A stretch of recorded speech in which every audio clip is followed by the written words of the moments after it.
बुरे आचरण करने वाला त्रिकाल में भी शांति को प्राप्त नहीं हो सकता। वर्तमान में तुम्हें दिखेगा। क्यों दिखेगा?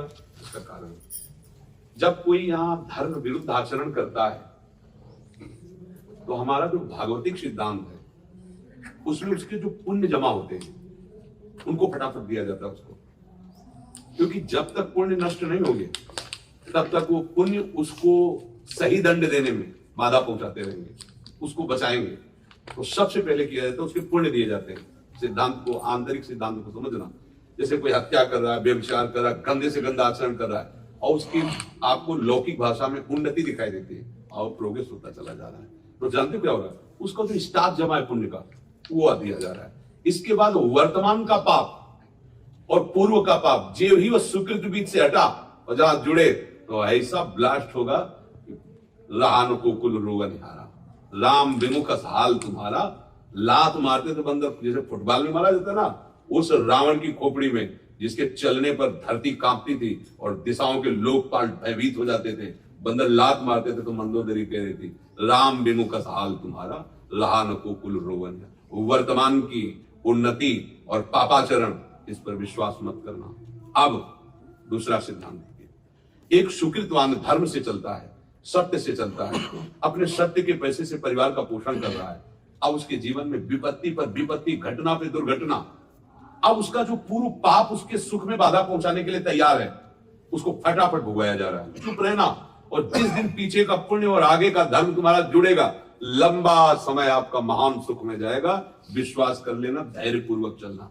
बड़े बड़े धर्मात्माओं को इसी पद्धति से देखा हो तो आप उनका जीवन, पांडवों को कितना कष्ट मिला, लाक्षागृह में जलाने की कोशिश की, वनवास दिया सब, लेकिन सिंहासन पर कौन आरूढ़ हुआ?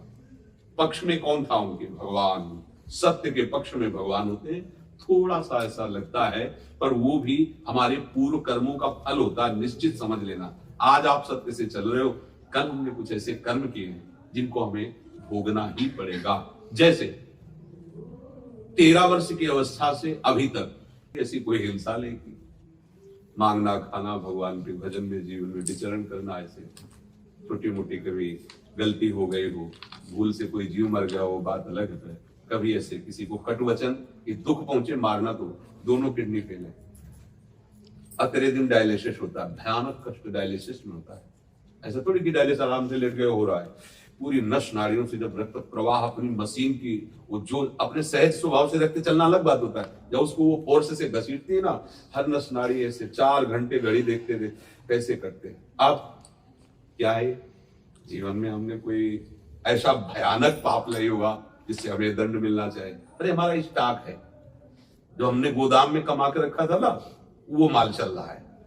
ये फसल है नहीं, ये फसल बहुत बढ़िया है। पुरानी फसल का जो अन्न जमा है वो खाना पड़ेगा, क्योंकि नई फसल का आगे फल मिलेगा। पुरानी फसल का घबराना नहीं, हमें अपनी नई फसल बर्बाद नहीं करनी। पुरानी फसल में जो गोदाम में रखा उसे भोग लेना है। इसलिए बड़े बड़े धर्मियों को, सत्कर्मियों को, भगवत मार्ग के पथिकों के भी जीवन में भयानक कष्ट देखा गया। ये भयानक कष्ट है, और इस कष्ट में ये दिनचर्या चल रही, ये लांगी जी की कृपा से चल रही।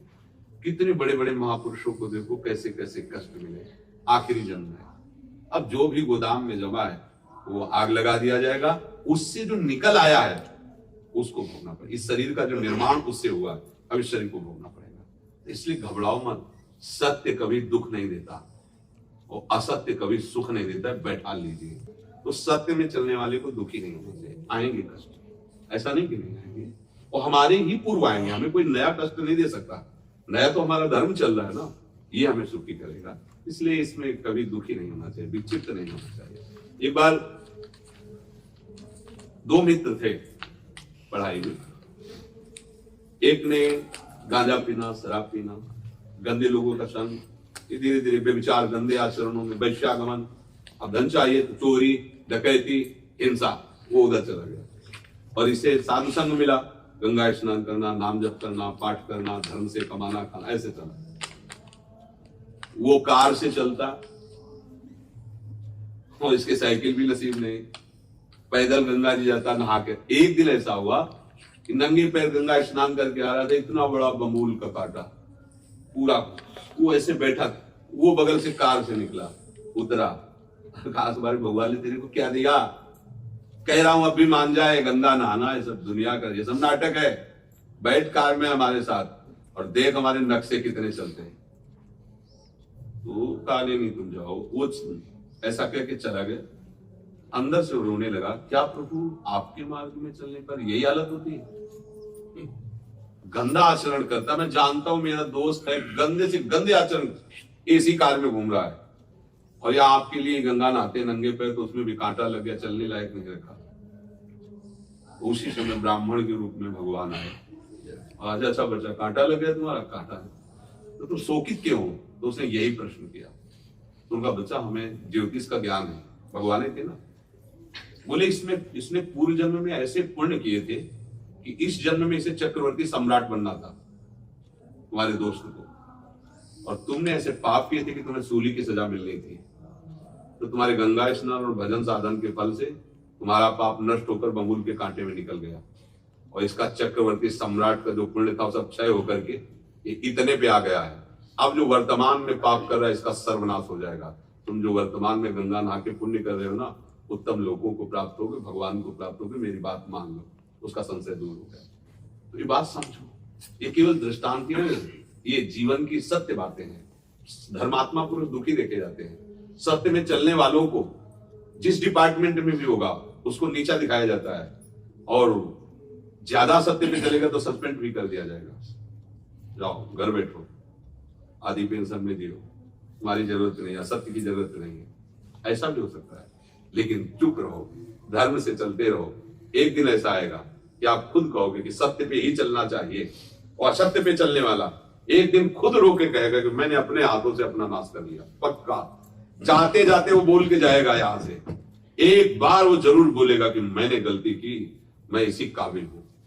पक्का समझो, कर्म जब ऊपर सवार हो जाता है तो तुम्हारे हाथ से तुम्हारा सर्वनाश करा देगा। समय का इंतजार करो, इसलिए कभी घबराना, सत्य पे चलने वाले कभी नहीं घबराना चाहिए।